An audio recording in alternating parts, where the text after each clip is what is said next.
Ele pergunta se a metáfora da transposição não faz apenas um jogo de palavras com a ideia antiga, ou o conceito antigo, de norma e forma, e onde está de fato, se é que há, uma originalidade no Van Hooser.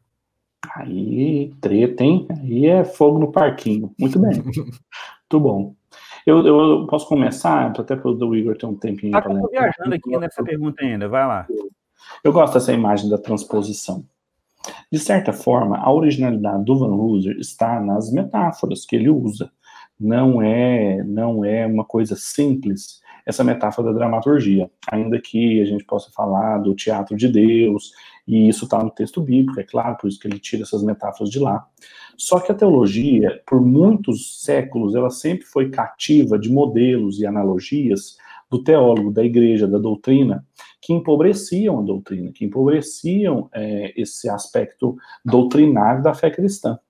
O Igor falou das teologias centradas na identidade, teologia queer, teologia negra, teologia da libertação, mas não só, teologias também baseadas em concepções filosóficas, como o ser, a existência. Ele menciona, tem um trecho em alguns capítulos que ele menciona todos esses paradigmas, e nenhum deles é retirado das escrituras. A originalidade dele está em reafirmar princípios antigos a respeito da sola escritura, do lugar bíblico, das metáforas bíblicas de serem usadas e não aquelas da nossa cabeça, mas também está no diálogo contemporâneo que ele faz. O Igor mencionou o Urs von Balthasar, que foi um teólogo importante para o Concílio Vaticano II, de modernização da Igreja Romana, e assim, trouxeram muitas coisas interessantes, tanto que a Nouvelle Théologie, que é essa teologia ali de Henrique Lubat, Urs von Balthasar, e uma série de outros importantes teólogos católicos, ela foi tão interessante em reafinar o lugar de natureza e graça, que o Doivert, por exemplo, cita no Crepúsculo do Pensamento Ocidental como uma das interessantes novidades da teologia católica. Então, isso não é simples. Então, tem o Urs von Balthasar, por um lado, e tem o Paul Ricoeur, de outro, que é um filósofo protestante francês. Então, o protestantismo nele e o fato dele ser cristão é muito prejudicado por causa da ideia francesa de igualité e também de laicidade, né, o laicité, que o prejudicava em fazer uma teologia bíblica e tal, mas ele era um hermeneuta. Ele está pós-virada hermenêutica. Então, Heidegger, Gadamer e Paul Ricoeur. Com isso, a ideia de metáfora viva influenciou muito o Van Hooser. Tem algum lugar no livro, não me lembro, que o Van Hooser puxa uma nota de rodapé e ele fala, basicamente o que eu fiz foi colocar junto Urs von Balthasar com Paul Ricoeur, pegando a ideia de teodrama e a ideia de metáfora viva e mostrando como a Bíblia ela é justamente esse poder dessa metáfora viva que traz luzes para o tipo de drama que a gente vai encenar. Então, Pedro, só um parênteses rapidinho, cara, eu tô adorando essa fala sua.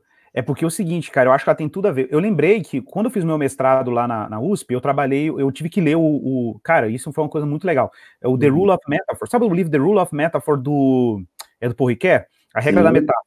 Então, o Van Hooser tem uma introdução ao The Rule of Metaphor, né? E aí, cara, eu tive que ler essa introdução para entender, porque o Ricoeur, para mim, é muito difícil. Eu não sou igual você da filosofia. Então, eu tive que ler uma introdução teológica ao Ricoeur, sacou? Sim. E aí, velho, o que rola? Uma coisa que eu lembro, assim, que eu senti muitas vezes na minha dissertação, e eu trabalhando provérbios, é porque provérbios, você sabe que a palavra Mishlé, que é a palavra hebraica para provérbio não é uma expressão adequada para traduzir Mishlé, né? É machal, no singular. O machal é na Septuaginta traduzido como parábolé. E parábolé é um recurso de linguagem, a parábola, né? A parábola é aquele movimento da parábola côncava, né? Você sai de um particular, extrai um princípio universal e aplica em outro contexto, né? É a parábola côncava, né? E aí, velho, ele fala o seguinte, que a metáfora, ela tem um poder, isso é Ricoeur, a metáfora tem um poder de expandir o real. Por quê? Porque as palavras, elas assumem um dinamismo para além de um sentido meramente literal, né? Então, por exemplo, cara, o amor, o que é o amor dentro do contexto da revelação canônica, né? Nosso Deus, Agostinho que o diga. Sim, claro.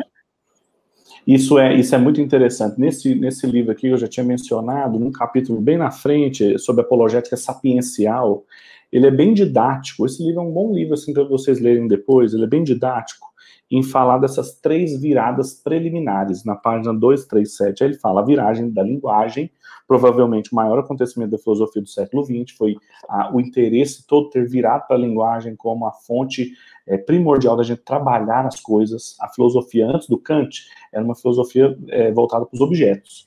Depois do Kant, o sujeito está no centro e como ele vê os objetos. E a virada linguística, Frege, Russell e Wittgenstein, eles estão falando assim, olha, a gente não tem como chegar ao sujeito, a gente tem que ver, no máximo, a forma como ele usa a linguagem. Então, a linguagem, essa virada linguística foi isso. E aí ele fala outras 2 que são essas, a virada narrativa, que é todo o trabalho do Paul Ricoeur, a teologia pós-liberal, a importância do ser no tempo, isso é alguma coisa bem heideggeriana. O Husserl gosta muito do Heidegger. E ele fala também da virada à prática tradicionalizada, que é aquele que o Igor mencionou sobre o Alasdair MacIntyre, portanto, das tradições, como que uma racionalidade é sempre construída dentro de uma tradição, de um contexto.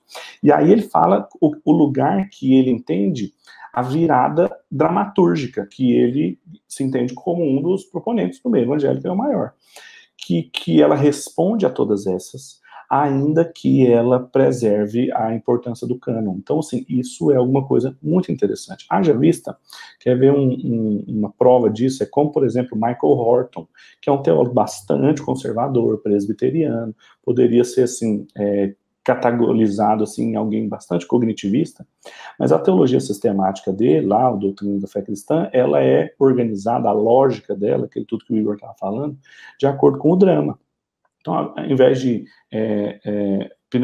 introdução, prolegômena, teontologia, depois cristologia e antropologia, é o Deus que cria, o Deus que pune o pecado, o Deus que salva, vai seguindo o drama. E isso é muito interessante, de como que a virada dramatúrgica influenciou a sistematização e o lugar que as doutrinas são encaixadas dentro da teologia sistemática. É um passo importantíssimo, trazendo unidade novamente para a teologia bíblica e teologia sistemática. Então, assim, tem contribuições muito grandes, mas é claro que não há...